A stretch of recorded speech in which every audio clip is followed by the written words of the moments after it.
নিরাপত্তা নিয়েই তো আগের সরকার কিছু ভাব ডক্টর অভয়ার কাণ্ড হতো না, তাহলে জয়নগরের কাণ্ড হতো না, তাহলে পার্ক স্ট্রিট বা কালিয়াচক কালিয়াগঞ্জের ঘটনা হতো না। সরকার প্রথম দিন যখন সরকারে ছিলাম না তখনও আমরা প্রতিবাদ করেছি, আর আজকেও আমরা যাতে ঘটনা না ঘটে সেই জন্য মাননীয় মুখ্যমন্ত্রী আজকে আমাদের দুর্গা বাহিনী বা আজকে প্রতিটা থানাতে উইমেন ডেস্ক, হেল্প ডেস্ক, প্রতিটা মহকুমাতে উইমেন থানা, মহিলাদের জন্য স্কুটি, মহিলাদের জন্য পিঙ্ক পেট্রোলিং কার, হেল্পলাইন নাম্বার, এইসব ব্যবস্থা করা হচ্ছে। এর নিরাপত্তা নিয়েই তো আগের সরকার কিছু ভাবেনি। যদি ভাবতো তাহলে তো ডক্টর অভয়ার কাণ্ড হতো না, তাহলে জয়নগরের কাণ্ড হতো না, তাহলে পার্ক স্ট্রিট বা কালিয়াচক কালিয়াগঞ্জের ঘটনা হতো না।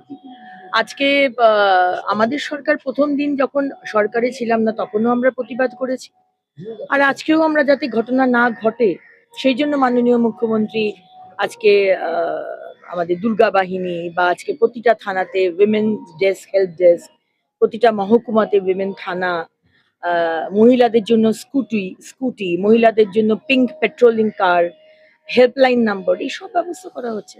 ইচ্ছেটাই আসল। আগের সরকারের ইচ্ছে ছিল না, কারণ যারা খুন করেছিল, যারা রেপ করেছিল, তারা তো সবাই কি তৃণমূলের ক্যাডার ছিল। এখন তাদের এগেনস্টে কি করে মমতা ব্যানার্জি কেস দেন, পুলিশকে দিয়ে ধরান?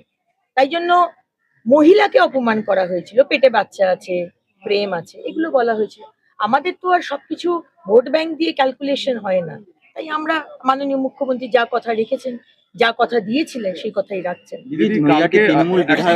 এই প্রসঙ্গে একটুখানি একটু বলি, আগামীকাল 9ই আগস্ট, তো 2 বছর পূর্ণ হচ্ছে। আমরা জানি যে নতুন সরকার আসার পরে নতুন গঠনও করেছে এসআইটি, কি বলবেন?